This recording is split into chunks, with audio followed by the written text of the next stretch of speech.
So I'm going to Japan with my family and I am determined to learn Japanese before I go. Now, I'm not trying to be fluent or anything, but I think it'd be really cool if I could just learn enough to either ask for directions or hold a basic conversation.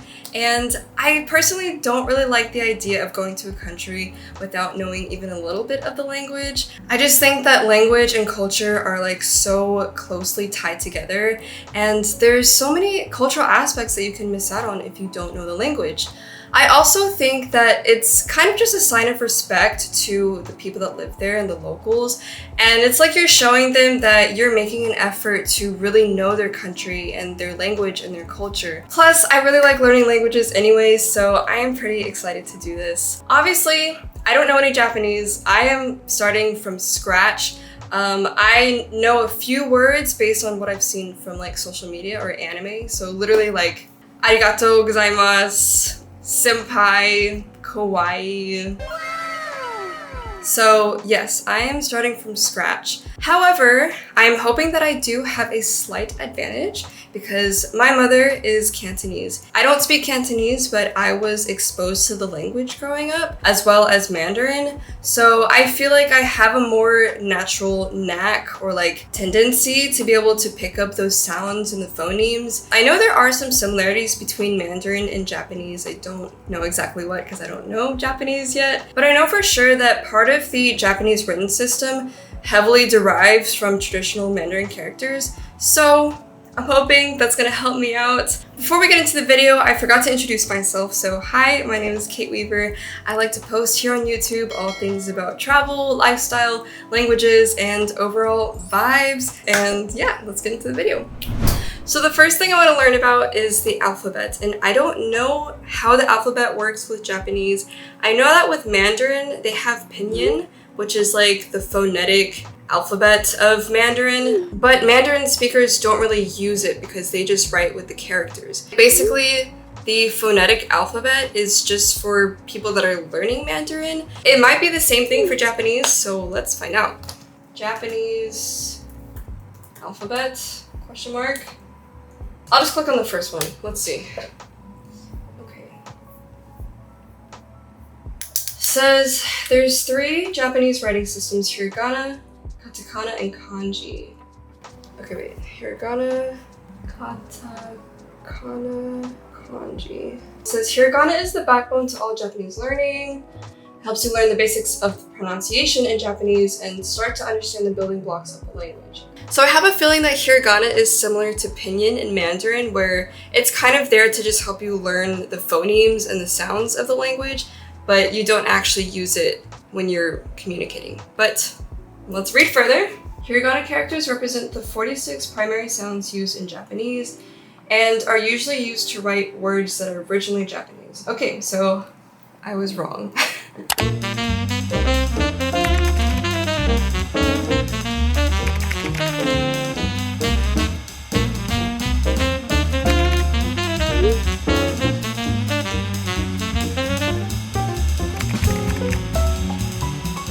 Organize them by the consonant and the vowel that follows. So there's a, I, U, E, O, and then you can put a consonant in front of it. So ka, ki, ku, ke, ko. And then it just keeps going. Okay, wait. Some of these are weird because I thought it was just kind of gonna be all the same. Like the same consonant is in front of all of them, but like for S, so they have sa, shi, su, se, so. And then for T, ta, chi, tu, te, to.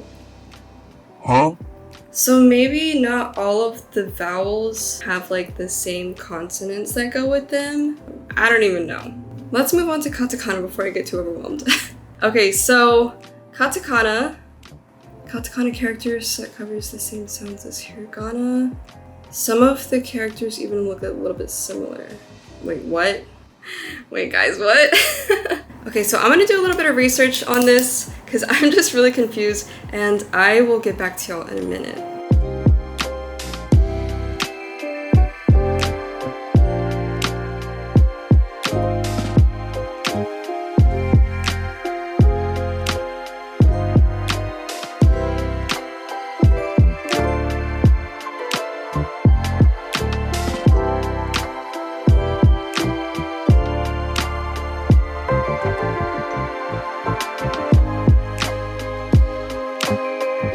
Okay, so here's what I've got so far. So the Japanese writing system, it has 3 different systems, right? So there's the hiragana, katakana, and kanji. So hiragana and katakana are both like the phonetic alphabet, and the characters by themselves don't mean anything. They're just the phonemes. But kanji by itself has a meaning because that is a morpheme, which is like a unit of language that can't be divided, right?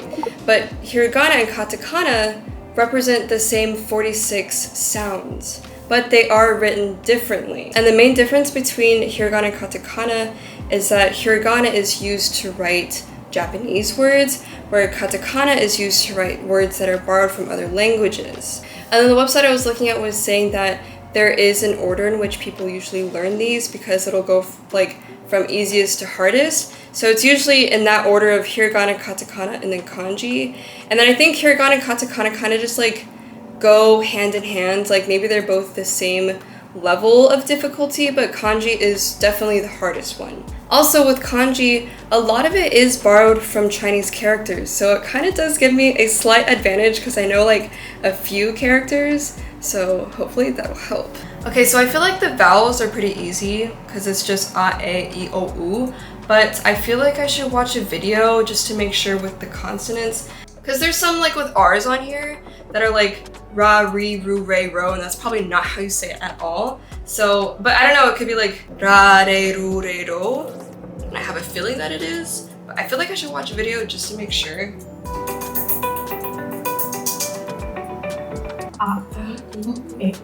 These 5 characters are words. When you say R in ra or ru in Chinese, you likely tap the root of your mouth. It's not ra or la, it's la.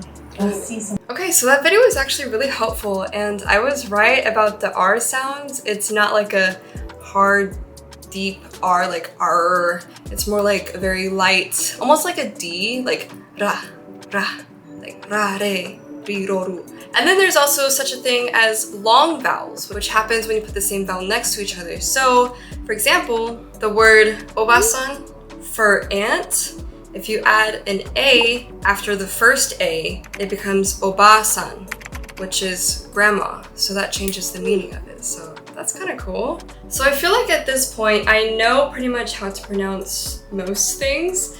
So I think I'm gonna look up some like common phrases or words in Japanese and see how it goes from there. I don't know if I should start with numbers because that's always like such a basic thing that you need to learn. So I could either do that or I could do basic greeting words like hello, my name is, nice to meet you, where are you from?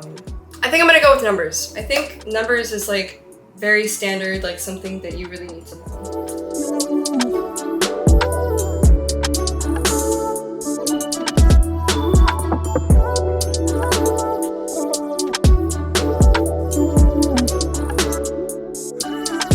Okay, so for letters, not letters, for numbers, we have ichi, ni, san, shi, or yon, go, roku, shichi, or nana, hachi, kyu, or ku, and ju.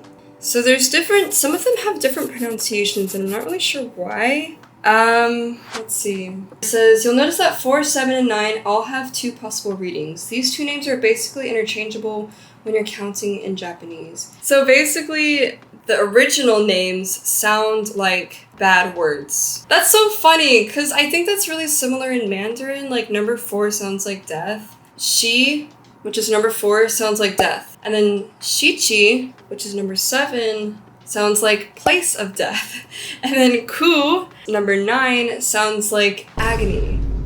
So, and then apparently the alternatives that they made are like the preferable ones because they don't sound like the bad words. And then once you go past 10, you just keep adding the numbers to it. So it's kind of like you're literally saying the numbers and like adding them together. So for example, for 20, you say ni ju, which is 2 and 10. And then if you want to say 21, you would go ni ju ichi, So you're literally like stringing the words together. That makes so much sense. I'm like, why can't English be like that? It's so logical. Okay, so we got numbers down. That was so easy. Come on. Okay, I do want to get into like the basic introduction phrases. Okay, so this website says the first thing you do in meeting someone before introducing yourself is offering them a greeting. Okay, see guys, this is why you need to learn the language, because you learn part of the culture. And that makes sense because I feel like Japanese culture is like very polite and very formal. So the first thing you're supposed to say is nice to meet you, or hajimemashite. Hajimemashite. I feel like I should hear that. Google Translate. はじめまして。 She's like kind of leaving out the I at the very end. はじめまして。 So it's like hajimemashite instead of hajimemashite.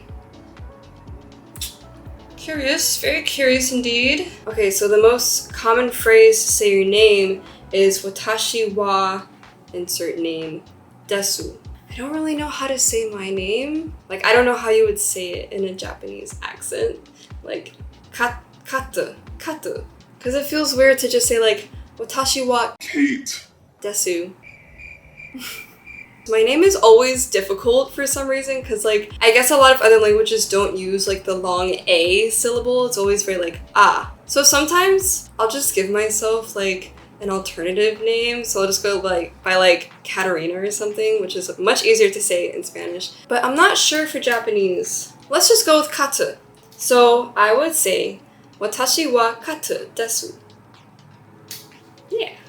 Okay, and then there's a different way to say it, which is watashi wa name to iimasu, which literally means I am said to be name. And then so the second one is kind of seen as more formal. So you can say it more politely for a more official occasion. And the last one, watashi no name. I feel like this is like so many syllables put together. Watashi no name wa Kate desu. And that one means my name is. So they're all the same concept, like telling your name, but it's just different ways of saying it. Okay, next I'm gonna learn how to say my age. It is watashi wa, and then the number, and then you add sai desu. And then sai means like years old. I would be watashi wa 23 sai desu. Did I get that right? I want to hear how it sounds when they say it like normal, because I feel like I'm saying it so slow. I am 22 years old. Let's hear it. 私は22歳です。 This? She didn't say the oo at the end. Wait, why isn't she saying the oo at the end? She's just saying des instead of desu. Have I been saying it wrong this whole time? Watashi wa 22 歳です. Okay, and then last but not least, I need to know how to say where I'm from. First, I'm gonna try to figure out how to say America. Bro, literally, America. アメリカ。 America. So theoretically, it should be 私はアメリカ出身です. I feel like I'm butchering it, but let's see. 私はアメリカ出身です。 私はアメリカ出身です. Okay, and then the last one. I live in Houston. 私は Houston に住んでいます. Yes. 私はヒューストンに住んでいます。 Let's go! 私はヒューストンに住んでいます。 Imas. No you at the end. I don't know what's going on there, but okay. Okay, so I'm gonna try to put all of my knowledge together that I've learned today. I feel like I've learned a lot. It's very like basic stuff, but it's only my first day. I know how to say numbers. I know what the difference between the different writing systems are. I know how to introduce myself. So let's try it. Okay, moment of truth. Here we go. Konnichiwa. Hajimemashite. 私はカトです。私は22歳です。Watashi wa Amerika sushin desu. Watashi wa Houston ni sundeimasu. How did I do? I was kind of nervous for that, I'm not gonna lie. Ah! Okay, well, I think I can officially say that I am now fluent in Japanese. No, I'm kidding. Obviously, I have a lot more to learn. This is just the beginning of my journey and really my relationship with Japanese. I feel like when you start learning a language, you create like this special bond and like a special relationship between yourself and the language and the culture. So I am really excited to be starting this. If you want to see more videos about me learning Japanese, or if you just want to follow my journey, please let me know in the comments. If you like this video, give it a thumbs up. Please subscribe to my channel, and I will see y'all in the next video. Bye!